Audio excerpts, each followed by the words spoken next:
Oi, viajante da vida! Pronto para continuar a nossa conversa sobre Deus à luz da doutrina espírita? Esta é a segunda parte do seminário. Se você não assistiu a primeira, vá no card aqui em cima, assista lá e depois volte a este vídeo. Hoje nós vamos falar da nossa ligação com a divindade. Então, enquanto roda a vinheta, você já aproveita para se inscrever no nosso canal, deixar o seu like ou o seu dislike se você não gostar e, sobretudo, um comentário. Vai ser com os seus comentários que nós vamos conseguir produzir materiais que sejam do seu interesse. Desde já, obrigado e boa viagem!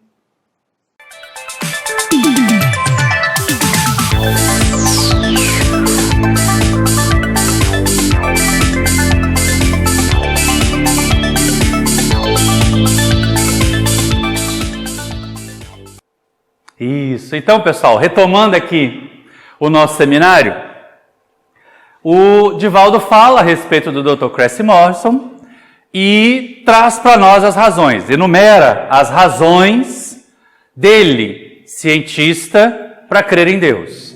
A primeira delas eu acho que é interessante porque ela vem desde a época da Idade Média, que causou perseguição a Galileu Galilei, mas a precisão das estruturas astronômicas, ela é uma forte indicação de que uma inteligência muito além da nossa, muito superior à nossa, estabeleceu. Imagina se a Lua tivesse uns 500 mil quilômetros mais longe da Terra. Provavelmente a Terra ia rodar igual um peão e a gente não teria estabilidade, não teria vida. Se a Terra tivesse uns milhões de quilômetros mais perto do Sol, seria tão quente que a gente não teria vida. Se ela tivesse os mesmos milhões de quilômetros mais longe, seria tão fria que a gente não teria vida.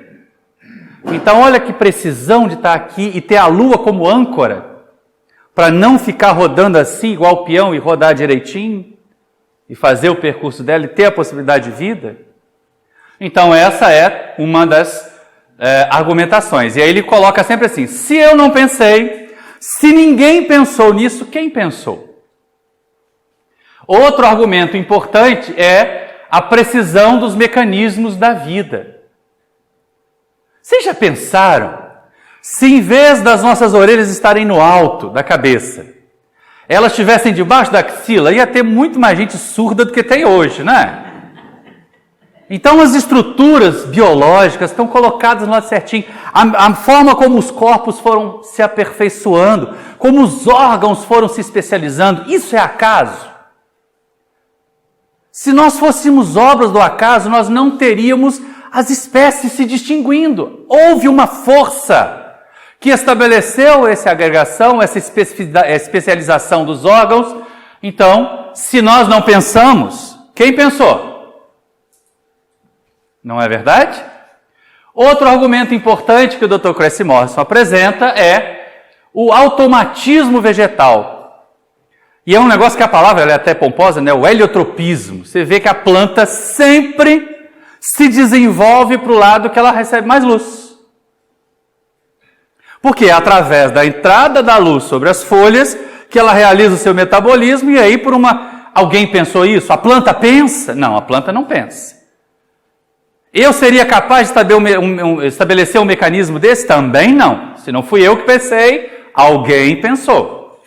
E o instinto dos animais, quem ensina uma gata a cuidar dos gatinhos recém-nascidos? Ninguém. Quem ensina uma cadela a cuidar dos cachorrinhos recém-nascidos? Ninguém.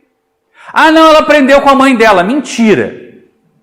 Mentira, porque quando o filhote chega numa faixa etária já maduro, eles se afastam dos pais, os pais os repelem, para que eles aprendam por si mesmos, E ali tem muito do instinto, gente.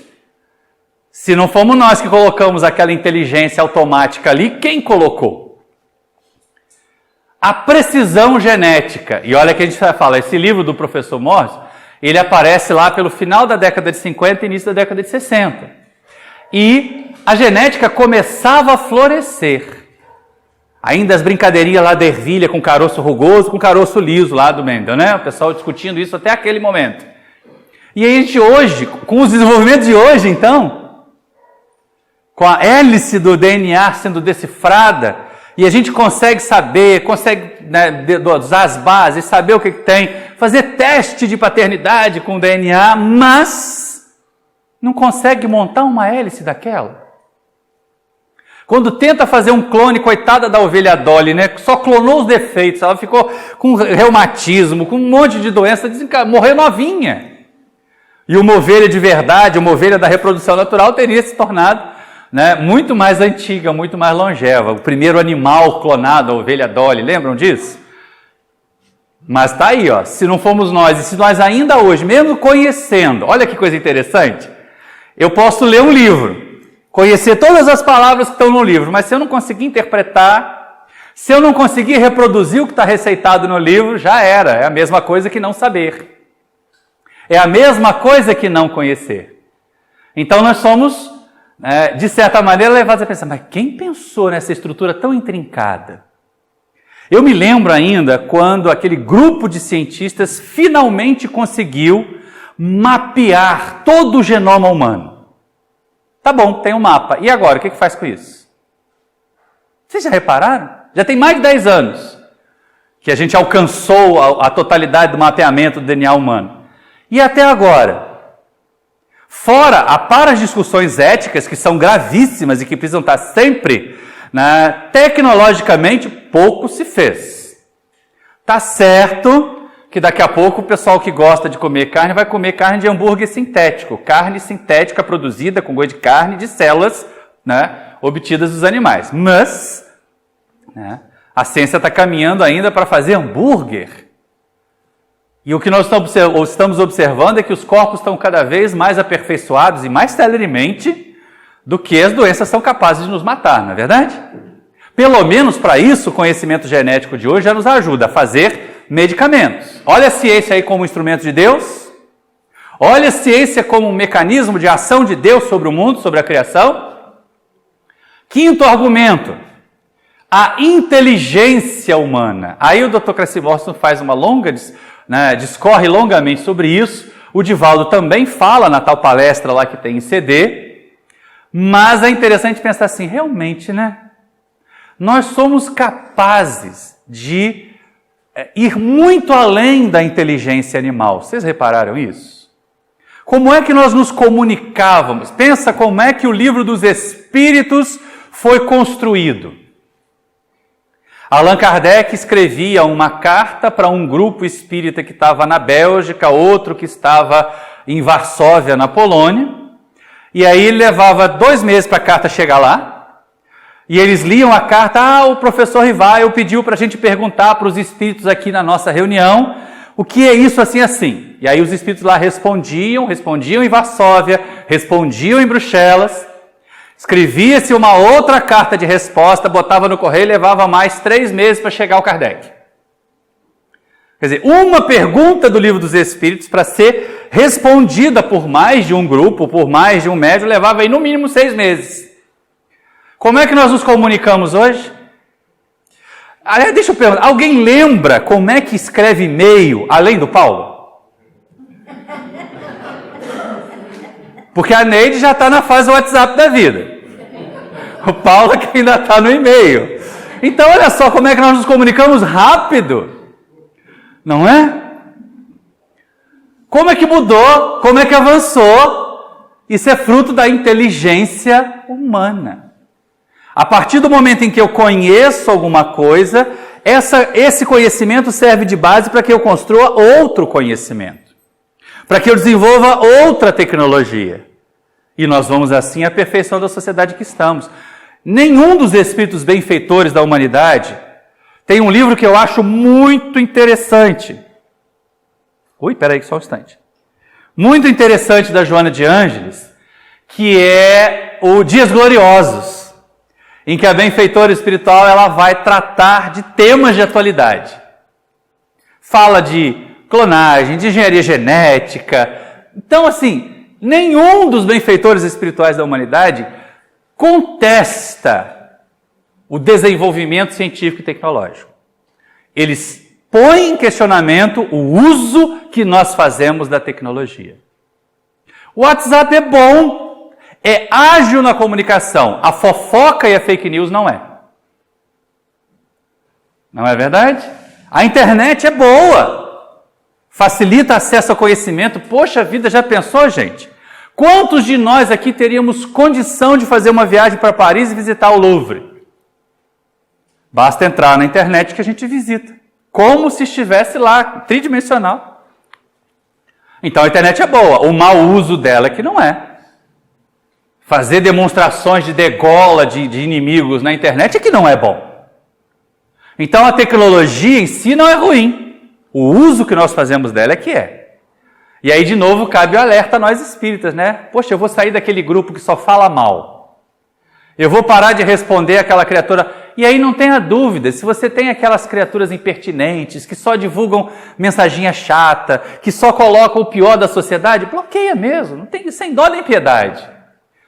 A gente não tem que fazer isso para tratar a obsessão? Bloquear o nosso pensamento para o pensamento do obsessor?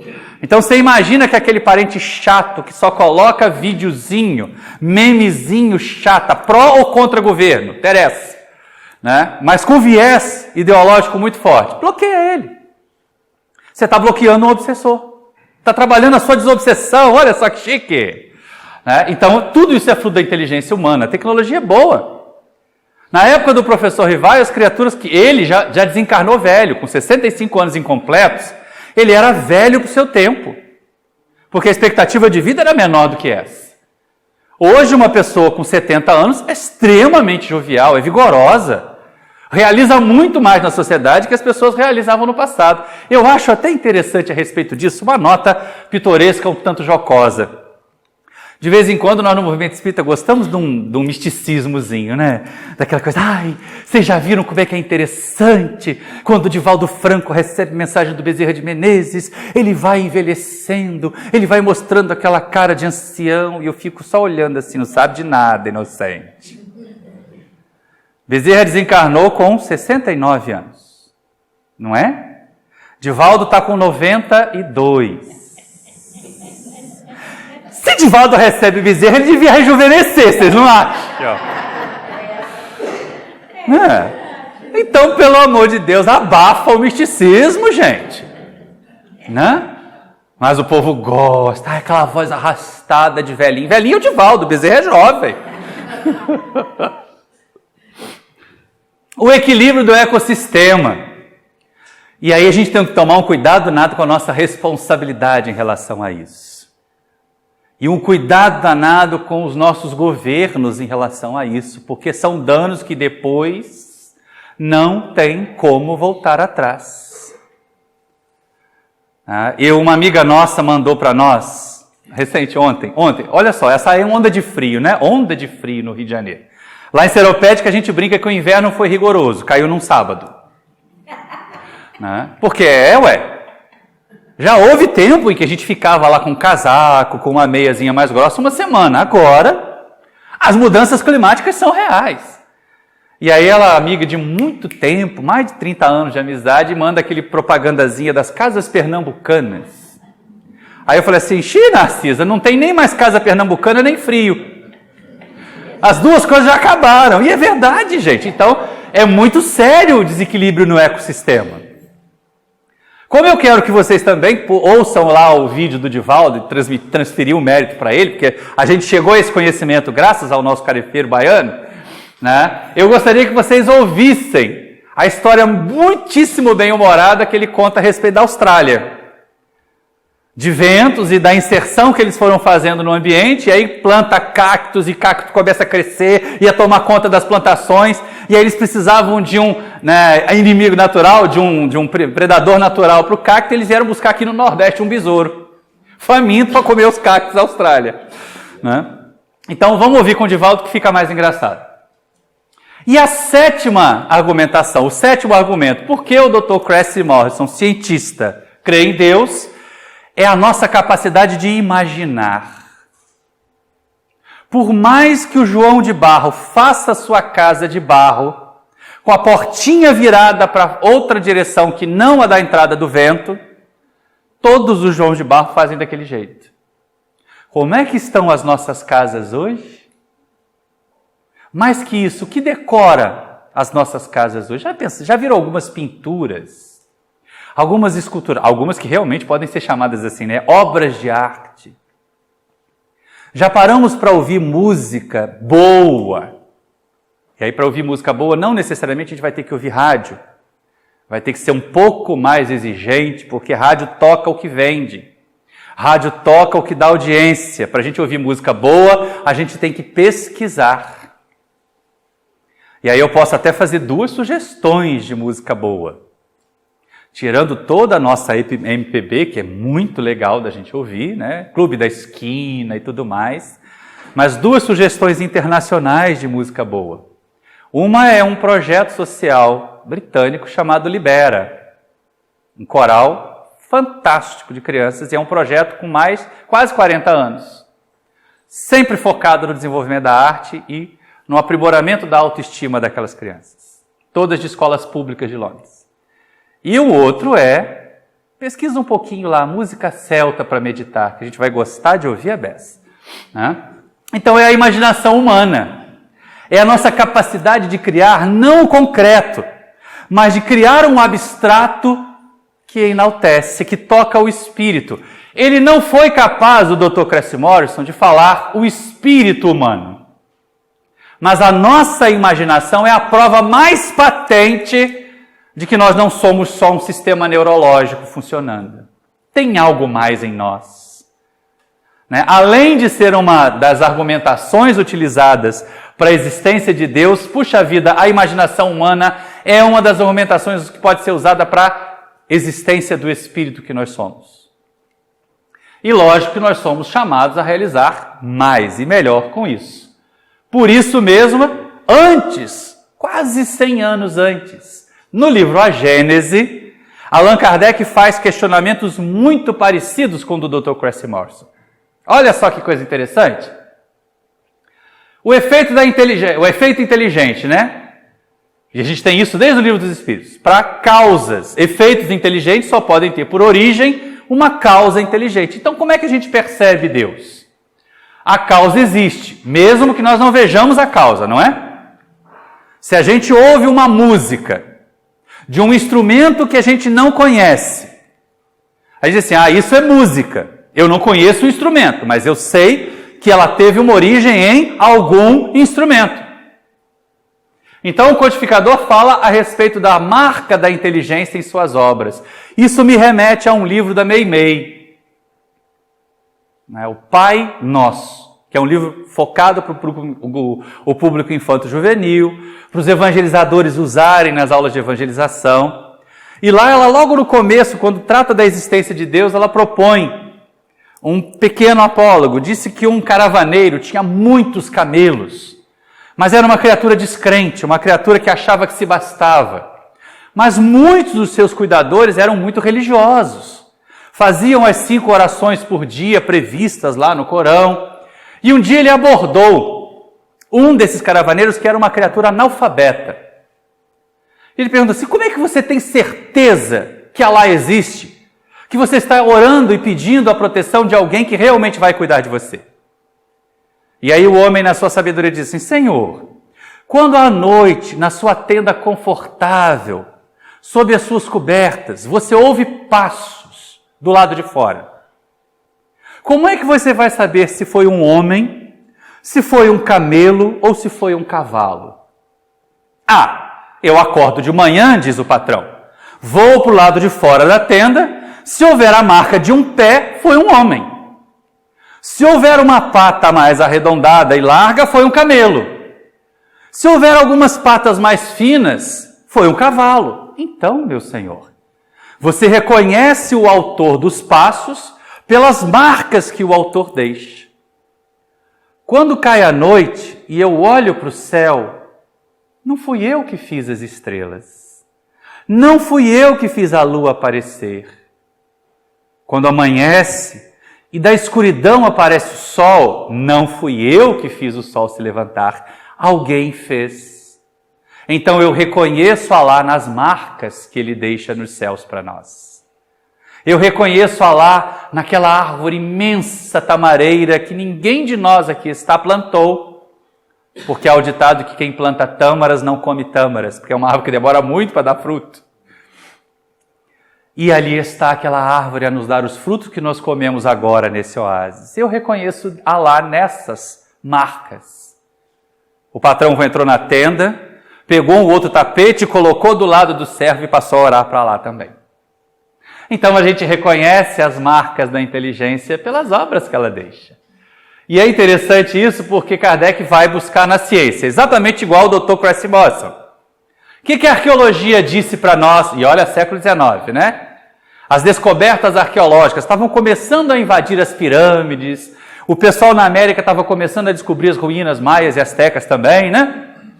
E aí ele começa a perceber o seguinte, olha, você encontra às vezes numa floresta, no meio de um povo primitivo, uma construção que tem muito elaborada, que é muito perfeita. Ele usa até uma imagem interessante. Imagine que você vá numa floresta e encontre uma estátua digna de um Fídias, escultor grego. Mas aquele povo que vive ali vive na oca, vive de forma primitiva, mal se veste com trapos. Certamente a gente diz assim, não foi esse povo que fez essa estátua tão bela, tão escultural. Então alguém fez, eu reconheço que tem uma inteligência maior do que a desse povo para realizar isso. E nós não temos como fugir disso em relação ao Egito, às pirâmides egípcias. A técnica de embalsamamento egípcia. E aí, lógico, a gente precisa do Emmanuel para entender isso no livro A Caminho da Luz. Fica a sugestão de estudo, fica a sugestão de consulta. Porque era daquelas migrações que ocorreram de espíritos que vieram de planetas de provas e expiações que estavam a terminar a sua tarefa, a sua jornada nessa fase, entrando na fase de regeneração, e aqueles espíritos estavam dissonantes. Vieram para onde? Para um planeta de provas e expiações que estava começando a sua fase de provas e expiações, a Terra. Sofreram aqui, sentiram saudade de casa, tiveram a percepção de perda do paraíso e tentaram evoluir para voltar para casa. Muitos deles já voltaram. Eu acho ridículo quando alguém de nós diz, eu devo ser capelino, estou aqui desde a época de capela. É um atestado de incompetência. Porque aqueles primeiros exilados foram rapidinho evoluir e voltar para casa. Deixaram seu conhecimento, deixaram a sua tecnologia, deixaram alguma informação sobre a realidade espiritual, mas muito difusa e principalmente muito hermética, colocada de forma muito sigilosa, muito mística, e retornaram para suas paragens. Não era isso que acontecia? Na codificação, por exemplo, há 160 anos atrás, os espíritos ainda nos ensinavam a evoluir bastante para não termos que reencarnar na Terra, que era o planeta inferior. Agora o discurso mudou um pouco, evolui bastante para poder continuar aqui, senão tu vai para um pior. Você imagina só, né? Aquela vingança boa. Aqueles influenciadores digitais que envenenam as mentes dos jovens vão parar num planeta de provas e expiações que não tem internet. Vão ser eles que vão fazer pintura rupestre. Oh, coisa boa de pensar isso também. Ou maldade, né, gente? Deixa eu limpar aqui o canto da boca que está vazando veneno. Mas é verdade. Né? Vão para um ambiente sem ar-condicionado, vão para um ambiente sem internet. Provas e expiações continuam, até a gente sair delas. Então é interessante a gente observar isso. Outro argumento que Kardec apresenta são obras acima da capacidade humana. Até hoje a ciência perquire como. Tem até aquelas teorias conspiratórias, né? Foram os extraterrestres que vieram aqui e construíram as pirâmides. Foram extraterrestres que desencarnaram no planeta deles, espiritualmente vieram para cá e reencarnaram no nosso, com tecnologia. Gente, olha só que coisa interessante, né? As pessoas acham que foi preciso um extraterrestre com nave espacial para criar um campo de força e colocar aquelas pedras gigantescas, pesadíssimas, no alto das pirâmides. Mas essas mesmas pessoas acham natural que hoje, com a tecnologia que nós temos, um cirurgião num país faça cirurgia usando robôs no outro país, simplesmente pelo controle remoto e a internet. Olha que a inteligência é capaz de mover pedras muito mais pesadas do que a força bruta. Então é uma questão a ser colocada.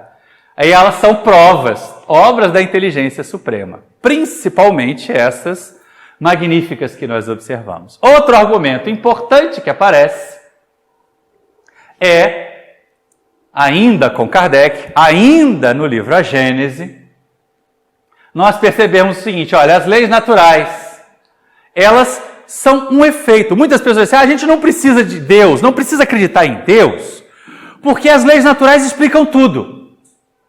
Não, as leis naturais são um efeito. Quer dizer, quem é que fez o nosso esôfago abrir-se e fechar-se no movimento peristáltico para fazer que o alimento desça até o nosso estômago? Isso aí é uma lei natural. Sim, mas quem não faz isso não vive, né? Não se alimenta direito. Então, quem estabeleceu essa lei natural? Ela é um efeito também. Ela é o resultado de um processo evolutivo. E aí Kardec vai falando, vai usando vários argumentos, vai chamando a nossa atenção para o fato de que aquilo que nós observamos e conseguimos interpretar, e aí eu volto ao mapeamento genético, não é? Nós sabemos ler o DNA hoje, tudo bem, mas a gente ainda não sabe usar, ainda não sabe colocar em prática. E aí a precisão dessas leis naturais é que ela é interessante. O exemplo que Kardec usa lá é o do pêndulo, um instrumento mecânico. Nós poderíamos usar hoje vários outros instrumentos tecnológicos, eletrônicos, não é verdade? Se tem um negócio que martiriza a gente, é essa montagem que foi feita aqui, né? Às vezes o cabo não conecta direito, aí o datashow não conversa com o computador, e aí o outro cabo não fala direito, e aí no som é que não conversa com o datashow, é complicado. Por quê? Porque alguma inteligência teve que pensar o encadeamento dessas coisas todas que não está nem no datashow, nem na parte mecânica do computador, nem na parte mecânica do som. Mas num programa ali dentro que consegue juntar essas coisas todas. Quem pensou? Que inteligência foi essa? Essa foi humana. Mas com relação às leis naturais, e aí as pessoas falam, o que faz um relógio, Kardec, né? Um relógio bem feito, bem preciso, tem um pêndulo que funciona, que minimiza, portanto, a resistência do ar, que é bem balanceado e que é capaz de, no seu movimento, garantir que o relógio funcione, e as engrenagens todas arrumadinhas estabelecem movimentos que prevêem as horas, que dão as horas, informam as horas. E aí o Kardec diz assim, olha, nem o pêndulo, nem as engrenagens dão as horas. Nem o pêndulo, né, é pêndulo por si mesmo, ele foi construído por uma outra inteligência. Então, aquilo que a gente observa como efeito não pode ser chamado de causa.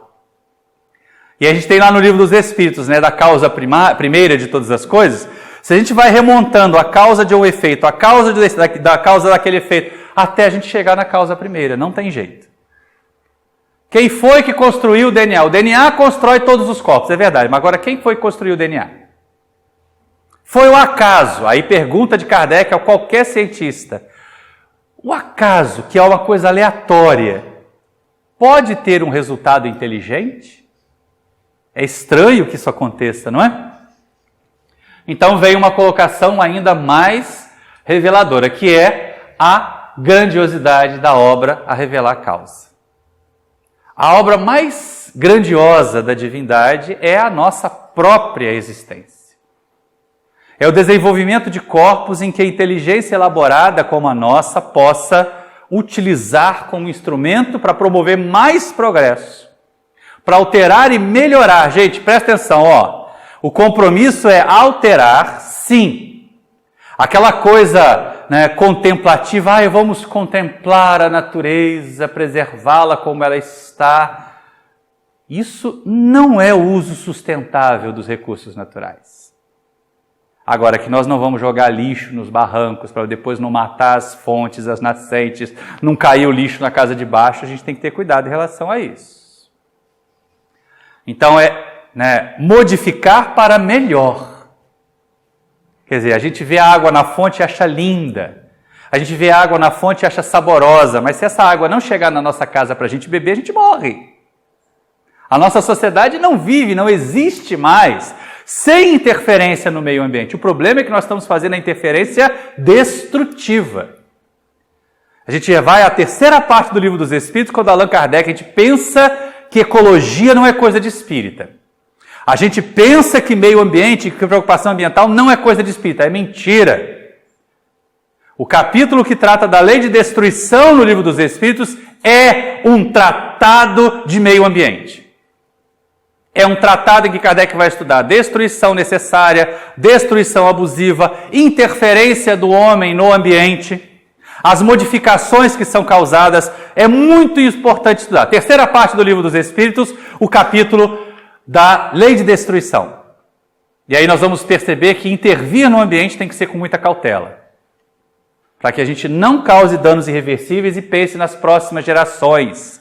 E aí fala o egoísmo e diz assim, enquanto eu estiver ganhando dinheiro não tem problema.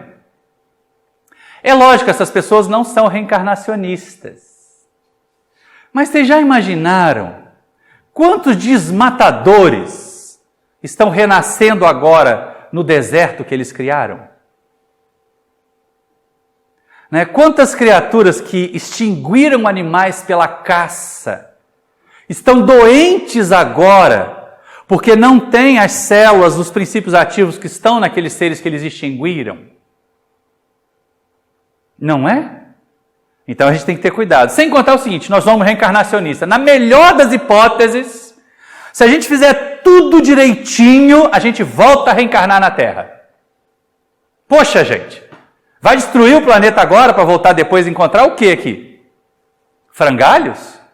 Então é compromisso sim de todo espírita cuidar do ambiente em que vive. E mais, clamar para que os nossos dirigentes não destruam o ambiente em que nós vivemos.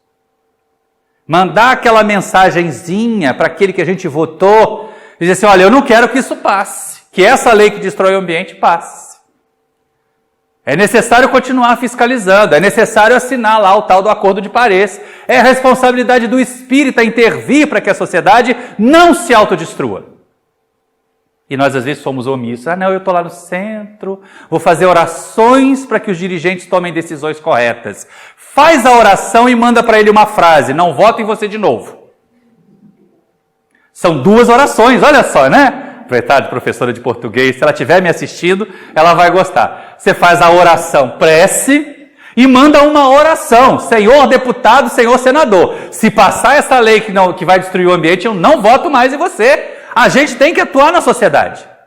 Espírita não pode ser omisso. É exatamente em função da nossa omissão que nós estamos na situação que nós estamos. E aí, volta. Outra coisa que é interessante, aí Kardec cutuca os homens intelectualoides, né? Ele coloca o seguinte, olha, outra argumentação para a existência de Deus é a revelação e a observação. Os povos primitivos observavam um fenômeno da natureza, consideravam que eles não eram capazes de realizar aquele fenômeno e diziam assim, alguém fez. Os cientistas olham o fenômeno da natureza, não encontram uma explicação plausível para ele, tanto que as teorias vão mudando e vão mudando frequentemente. De vez em quando você tem os mitos que não existem mais, mas a gente tinha o mito de que antigamente, o que era um morcego? Alguém já ouviu isso em sala de aula ou de algum? Que morcego é um rato que ficou velho e criou asa? Pois é, não era isso que o povo achava? O único mamífero que faz metamorfose era o rato. Ele ficava velho, subia numa árvore e virava morcego. Eu vi isso, gente. Dá para botar junto com a teoria criacionista lá do Adão e Eva.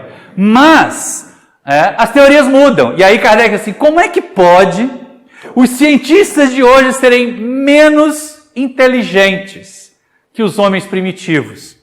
Que ao observar um fenômeno e reconhecer a sua incapacidade, admitiam uma outra inteligência maior do que a deles. Não é muita arrogância? Não é muita presunção dos cientistas de hoje? E é interessante a gente considerar isso, né? Em relação à humanidade, a nossa relação, em termos da nossa ligação, em termos de como nós nos relacionamos com Deus, para que a gente possa considerar bem isso, que é que nós, espíritas, fazemos do conhecimento que nós temos de Deus. Nós estamos nos aproximando do termo da nossa tarefa. A segunda parte ela é um pouquinho menor, mas a gente começa a questionar junto com Kardec.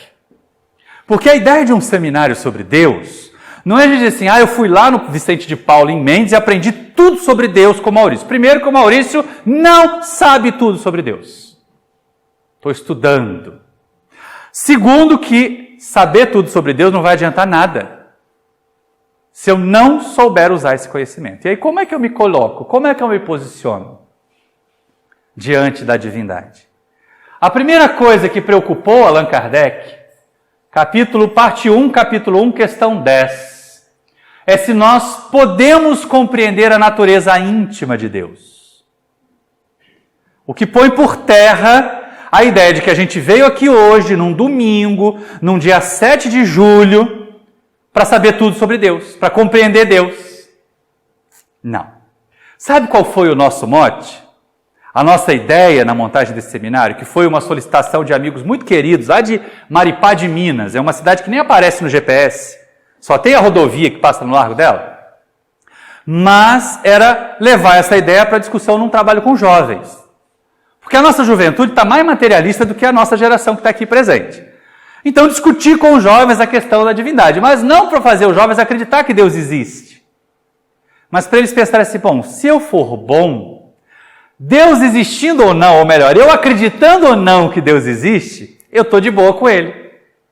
Porque vai que existe, né? Tem aquele povo que é ateu, graças a Deus, faz sempre assim, eu não acredito que Deus existe, mas vai que Ele existe, né? Deixa eu andar certinho aqui. Não tem? Então, Kardec coloca exatamente isso. E os espíritos respondem, não. Nós não podemos compreender a natureza íntima de Deus. E eles ainda completam, falta-vos um sentido. E aí a gente começa a entender Jesus. Jesus tem esse sentido, que é a condição de espírito puro. Nós conseguimos interpretar Deus pelos efeitos. Jesus já consegue a compreensão de Deus como causa. E por isso ele faz a vontade do Pai. Não aquela determinação, um decreto divino, apontando o dedão divino sobre a nossa cabeça, que nem tem umas imagens aí, né, rodando na internet. Não. Jesus entende que cumprir as leis, fazer a vontade de Deus é o caminho para a nossa felicidade. E para semear a felicidade em torno de nós. Então, o sentido nós vamos adquirir na medida que nós formos evoluindo. Se não bastasse isso, eles ainda perguntam, nós compreenderemos um dia, Kardec pergunta, será que será possível para nós compreender em algum momento a natureza íntima de Deus? E os Espíritos respondem que quando nós não estivermos mais obscurecidos pela matéria. Questão 11 do Livro dos Espíritos. Quando as sensações físicas, quando o interesse material não estiver mais tomando conta das nossas decisões, dos nossos pensamentos. E aí nós vamos perceber o seguinte, não dá para entender a natureza íntima de Deus. Não dá para saber tudo que Deus é. Mas a gente já tem condição de, admitida a existência de Deus, com base naqueles argumentos que nós trouxemos com a Gênese e com o Dr. Cressy Morrison, a gente saber o que Deus não pode deixar de ser. Que é exatamente o que aparece nesse capítulo 1 do Livro dos Espíritos. Nós não temos condição de saber o que Deus é, mas nós já podemos pensar o que Deus não pode deixar de ser.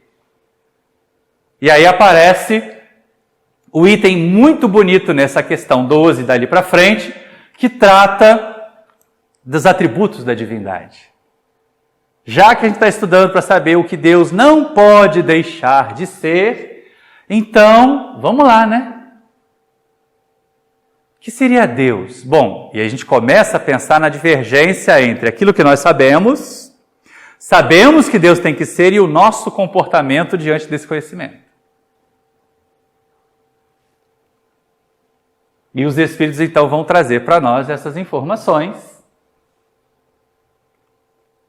Os atributos da divindade. É eterno, é imutável, é imaterial, é único, é onipotente. Isso, com relação à atuação no mundo material, a gente até compreende, né? Se Deus não fosse eterno, alguma coisa o criou. Então, essa coisa que o criou é que seria Deus de verdade. Se ele fosse mutável, já imagina o dia que Deus acordasse de mau humor? Hoje eu não quero criar mais seres humanos com as orelhas do alto da cabeça. Vou colocar todas as orelhas debaixo da axila. Ia ser um negócio complicado. Vou colocar a língua na sola do pé. Nossa. Então, ia ser complicado. É imaterial, por uma razão muito simples, a matéria muda. A matéria se transforma. Então, se é imutável, não pode ser material, porque a matéria é mutável. É único. Se tivesse mais de um Deus, olha o conflito de força. A gente não tem isso até hoje. Os nossos irmãos, profitentes de outras religiões, não criaram esse combate permanente entre Deus e o diabo? Ah, mas é um anjo decaído que também foi criado por Deus. Então Deus criou o mal? Criou o diabo? Olha como é que isso é incoerente até na maneira de você pensar que Deus, que tem que ser a bondade absoluta, que tem que ser o poder absoluto, criar alguém para combater o poder dele, com igual poder. Quebra o conceito de onipotência.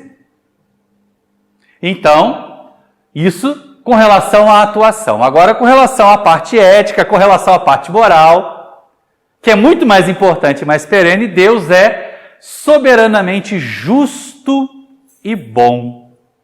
Olha que interessante, 2 atributos num só.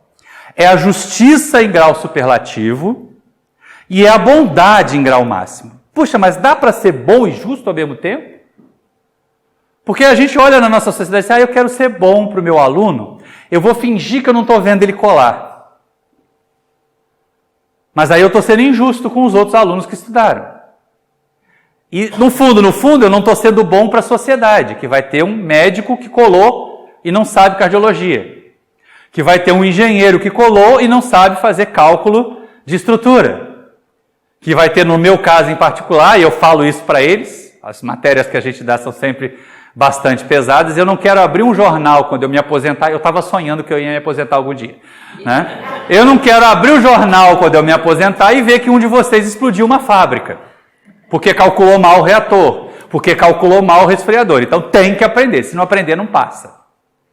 Então a gente não consegue dissociar. Olha como isso é tão importante, que Allan Kardec sai aqui do capítulo 1 da primeira parte e vai lá para o capítulo 11 da terceira parte e apresenta para nós a lei de justiça, amor e caridade. Como uma única lei. Como uma lei que não dá para dissociar os 3 conceitos. Se não tem justiça, o amor é permissivo, deixa fazer o que quer. Se não tem amor, a caridade é mero assistencialismo. Não vai ajudar e não vai edificar. Se não tem caridade, a gente começa a complicar a ação do amor, porque ele vai virar o quê? Clientelismo. Eu ajudo a quem me ajuda. Eu ajudo a quem pode me dar depois. Então olha como as leis estão juntas, agrupadas. Por quê? Porque justiça e bondade são um atributo único da divindade. É junto. Só dá para ser bom se for justo. Só dá para ser justo se for bom. Opa, então Deus não pode condenar o inferno, porque isso não seria justiça, nem bondade. Vocês já imaginaram que Deus bondoso esse? Que pega uma mãe que se comportou bem, que foi devota, que fez todas as promessas e manda ela para uma nuvem colorida no céu. Mas o filho dela não acreditava nele, o filho dela fez um monte de bobagem, o filho dela era dependente químico, ele manda esse filho para o inferno. Essa mãe vai ser feliz na nuvem dela no céu? É justiça isso? É bondade de Deus? Deus torturador esse, torturador de mães, torturador de pais. Tá? Então só é possível ser bom se a gente for justo. Pensemos nisso, principalmente no que diz respeito a educar nossos filhos, a cuidar dos nossos adolescentes. A gente acha que é bom quando diz sim. E eles dizem isso também. Ai, papai é tão bonzinho, deixa eu fazer o que eu quero. Mamãe é tão boazinha, deixa eu comer a sobremesa antes do almoço. Depois a gente tem uma criança obesa que tem que fazer dieta para o resto da vida. E aí ele reclama, se minha mãe me fizesse comer mais brócolis.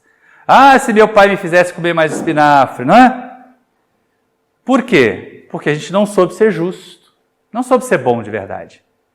Vale uma referência para pais e mães, tantos que nos veem pelo YouTube, quantos que estão aqui presentes agora. Gente, o não é frequentemente uma prova de amor mais pujante do que o sim. Porque dizer sim para filho é a coisa mais fácil do mundo. Eles querem ouvir isso. Agora, dizer não, a gente tem que parar e explicar. Tem que trazer do fundo de nós mesmos a razão de dizer não a um desejo, a um capricho de filho. E aí é nessa hora que a gente mostra o quanto ama aqueles seres. Mas está ali, ó, os atributos da divindade.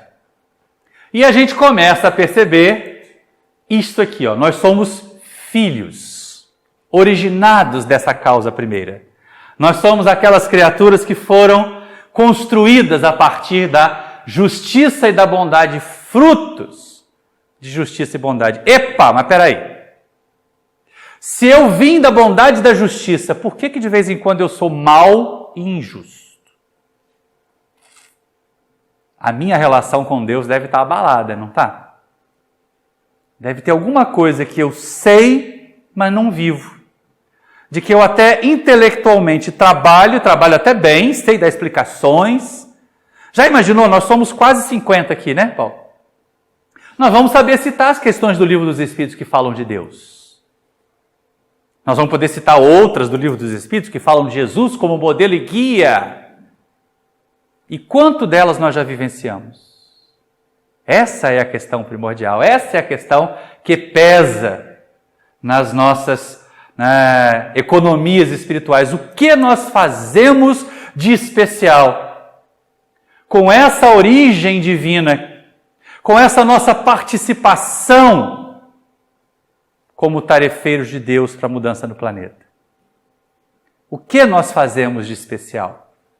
O que nós estamos fazendo nesse exato instante com as nossas famílias, com a casa espírita que assumimos compromisso? Será que eu só vou para assistir palestra e tomar passe e não quero mais nenhum compromisso com o centro?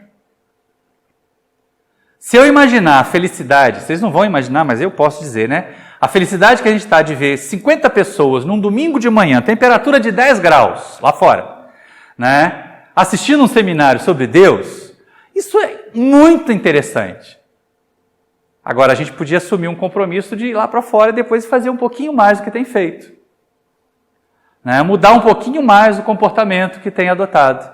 Inclusive em relação ao cuidado do nosso corpo. Quando a gente fala em fazer a vontade de Deus, ela começa por cuidar do nosso corpo, o instrumento para que nós trabalhemos para Deus na Terra.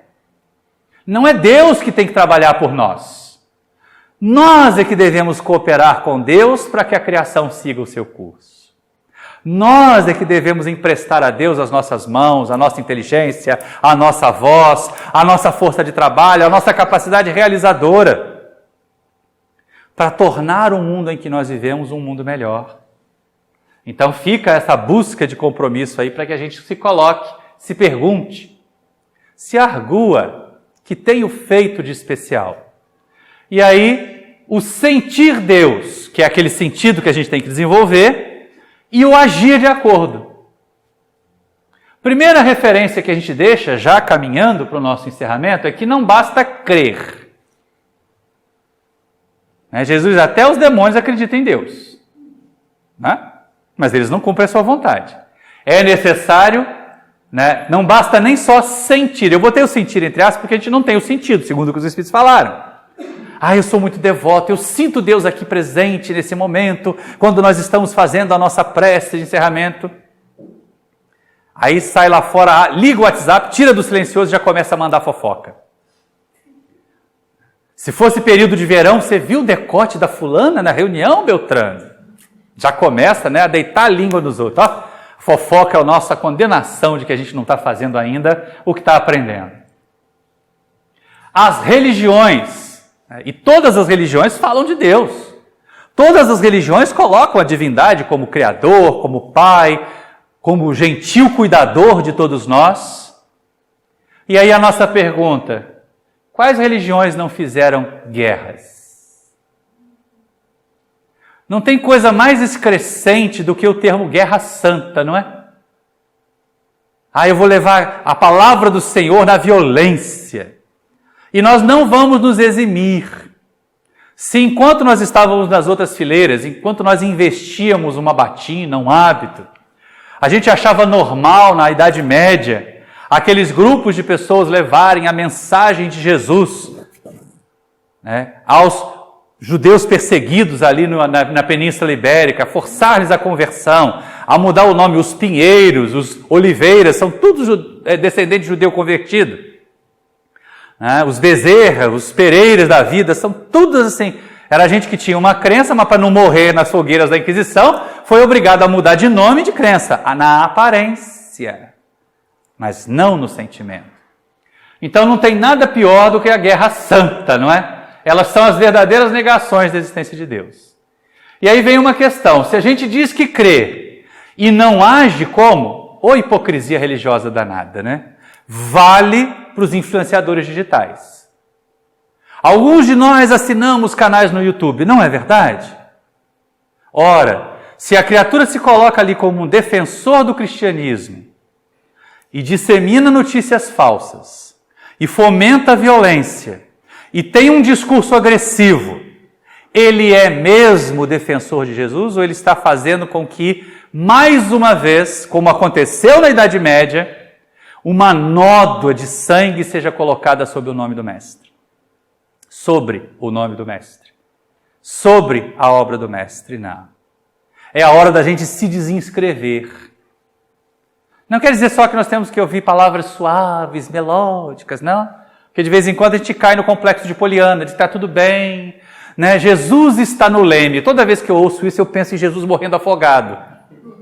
Gente, o leme fica lá embaixo do navio. Né? Jesus está no timão. Está controlando o leme. Isso está. Né? Vanessa que me perdoe, o Tim também, mas com Jesus no leme não. Ele está no timão.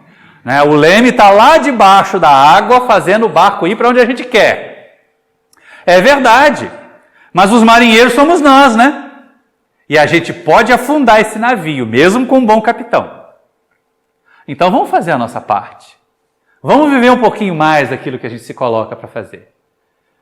Nós temos agido, como nós temos agido como aqueles que acreditam em Deus? Como nós temos agido como criaturas que dizem assim, não, eu acredito em Deus, causa primeira de todas as coisas, inteligência suprema, soberanamente justo e bom, e aí bate com a testa na pilastra, né? Porque se Deus é soberanamente justo e bom, e eu paro o carro na calçada, depois eu dou R$50 para o guarda para ele não me multar, eu não estou sendo nem justo nem bom. E aí a coisa complica para o nosso lado.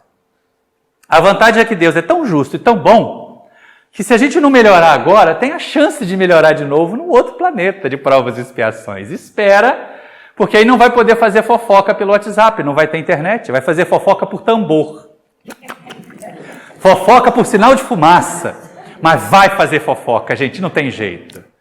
Ô doença! Minha avó dizia que algumas pessoas precisavam de um caixão para ela, outro para a língua. Hoje eu tenho convicção de que a avó Rosa estava certa. Mas nós temos cumprido a nossa parte. Nós temos sido instrumentos de Deus. Nós que nos dizemos seguidores de Jesus, que temos Jesus como modelo e guia no movimento espírita, nós temos vivenciado o que Jesus nos ensinou a vivenciar? Como está sendo a nossa fé? Que temos feito do conhecimento que a doutrina espírita nos traz? Conhecer Deus só não nos basta. É preciso viver Deus. É preciso nós entendermos a divindade como sendo o Pai Nosso que está nos céus, proposto por Jesus. Sim, é verdade. Mas a gente tem que viver esse Deus que começou a compreender um pouquinho melhor hoje. A gente tem que viver essa divindade que está lá expressa para nós no Livro dos Espíritos, que está lá apresentada e muito bem apresentada em A Gênese, meus amigos. A necessidade de trabalhar no bem. Não vamos transformar Deus em nosso cuidador, mas sejamos nós instrumentos de Deus para cuidar do planeta que Ele nos oferece de casa, da sociedade que Ele nos oferece como família, da família que Ele nos oferece como berço. E às vezes é tão difícil lidar em família. Há criaturas e há barreiras que às vezes ficam muito complicadas de ser superadas. Deixemos desafios além das nossas forças, atendamos aqueles que nós já podemos dar conta e assim nós vamos nos fortalecer espiritualmente. Mas o que nós não podemos fazer é deixar de fazer o bem. Se não dá para fazer o bem para o irmão consanguíneo porque ele nos odeia, porque compete conosco, ou porque nós o odiamos também e não gostamos dele, coisa aí a gente joga assim, deve ser de outra encarnação. Não é só isso. São coisas nossas também. Vamos domar as nossas más tendências, não é isso? Não é assim que é colocado para nós lá no Evangelho, capítulo 17? Reconhece o verdadeiro espírita pela sua transformação moral e os esforços que faça para domar as suas más tendências. Que coisa interessante. Então eu vou ser um bom espírita não porque eu vou ao centro 3 vezes por semana, tomo passe, eu dou passe, eu participo de reunião mediúnica. Mas porque a cada vez que eu faço um balanço da minha vida, as minhas imperfeições morais têm menos predominância nos meus atos. Me dominam menos. Como é que nós vamos servir bem a Deus? Já que a proposta não é que Deus nos sirva, mas que nós sirvamos a Deus, como é que a gente faz isso de boa? Como é que a gente faz isso de uma forma eficiente? A primeira coisa é sem discussões vazias e sem bajulações. Eu vou lá para a reunião, porque nós estamos estudando linha por linha do livro tal, e a gente discute se o espírito ele nasce assim, se é gerado daquele jeito. Vai adiantar alguma coisa ter este conhecimento profundo se eu não consigo ser caridoso no sinal de trânsito? Complicado, não é? Ou então bajulações. Aí eu vou lá no centro evangelizar a criança, porque aí eu vou ter um bônus da hora dobrado, como a dona Laura disse lá em nosso lar. Ou então eu vou dar passe naqueles monte de papapasse que vão lá no centro, porque aí se eu acumular 500 mil passes ao longo da encarnação, vou ganhar um duplex com piscina em nosso lar. Não vai. Vou ganhar um passeio no Parque das Águas com a ministra veneranda. Não vai. Sem bajular. Sem trocas, sem barganhas com Deus. Fazer porque é bom. Fazer o bem pelo bem que o bem nos faz. Eu gosto dessa frase, tenho usado ela insistentemente porque é a maneira de nós fazermos a caridade bem feita. Deus não se suborna com exterioridades. Não há nada que nós possamos oferecer a Deus. Não há um objeto material, não há um sacrifício, nada que nós possamos oferecer a Deus que Ele não seja capaz de criar, que Ele já não tenha melhor. A única coisa que nós podemos oferecer a Deus melhor somos nós mesmos. Melhores e cada vez melhores. Cumprir a vontade do Pai, como Jesus ensinou. Aí a gente vai a Jesus, modelo e guia. E aí fica, como nós já nos aproximamos do meio-dia, fica a sugestão. Como seguir com Jesus? Como fazer o que Jesus fazia? Porque se a gente pensa assim, Jesus tem que ser bonzinho, era bonzinho, acatava todo mundo, acolhia todo mundo, amava todo mundo. É verdade. Jesus tinha um amor incondicional. Será? Acho que eu já perguntei isso aqui numa outra palestra que eu fiz. Mas quando Jesus dizia assim, olha, a tua fé te salvou, vai e não tornes a pecar para que não te aconteça coisa pior. Não tem uma condição aí nessa cura e nesse amor? Então não é tão incondicional assim, né? Ou então assim, se me amardes, guardai os meus mandamentos, e eu rogarei ao Pai, e Ele vos enviará um outro Consolador. Não tem uma condição aí para a vinda desse Consolador? Gente, amor condicional educa. Vinde a mim todos vós que estáis aflitos e sobrecarregados, e eu vos aliviarei. Se a gente parar aí, não tem condição nenhuma, né? Mas Jesus não para aí. Tomai sobre vós o meu jugo e aprendei comigo, que sou manso e humilde de coração. Então até o alívio que Jesus nos promete tem uma condição. Usar o instrumento amor. Lembra que a gente começou com o slide do Evangelho de João? Deus é amor. E a gente encerra a tarefa com a ideia de que o instrumento, a grande ferramenta de fazer a vontade do Pai, como Jesus, é exatamente colocar o amor a serviço do bem. O amor a serviço da transformação da sociedade. Jesus nos mostra o caminho para a gente evoluir. Aquela história de modelo e guia que aparece na questão 625 de O Livro dos Espíritos, ela não é vazia. Ela não é uma frase bonita para ser colocada nas nossas instituições espíritas. Ela é uma orientação dos espíritos para nós realizarmos mais. E a gente às vezes vê condoído quantas pessoas que procuram o espiritismo com a mesma postura assistencialista de outras religiões. Eu vou para a religião para Deus cuidar de mim. Eu vou para a religião para Jesus me proteger. Eu vou dar cesta básica no centro para o meu guia ficar a meu favor na hora de eu encontrar um emprego bom. Isso é assistencialismo. Na verdade, é a vinculação nossa às fileiras de Deus, dos que buscam compreender Deus, dos que sabem a existência de Deus, do cuidado que Deus tem por nós. E é tão inteligente a colocação de Jesus ao transformar Deus do Senhor dos Exércitos de Moisés, aquela figura tirânica, cruel, que castigava, no Pai Nosso que está nos céus. Para aquela sociedade e para a nossa sociedade de hoje, ainda tão clientelista de Deus, uma ideia de Deus com amor maternal, incondicional, nos faria mais frouxos, mais acomodados ainda, de exigir, por exemplo, que o passe faça a nossa dor desaparecer magicamente, quando a finalidade do passe não é essa, é dar alívio. Que o nosso guia resolva os nossos problemas e enxote os obsessores, mesmo que eu esteja ali no WhatsApp fazendo fofoca do meu vizinho, do meu irmão. É um convite para os obsessores quando eu estou lá assistindo aqueles vídeos cheios de ideias negativas. Estão compartilhando comigo, e normalmente a gente assiste deitados, carrapachado no sofá, né? Então, sem a nossa ação transformadora, sem a nossa participação com Jesus, nós vamos ficar muito longe de ouvir aquilo que Jesus repetiu. Nós podemos pensar assim, né?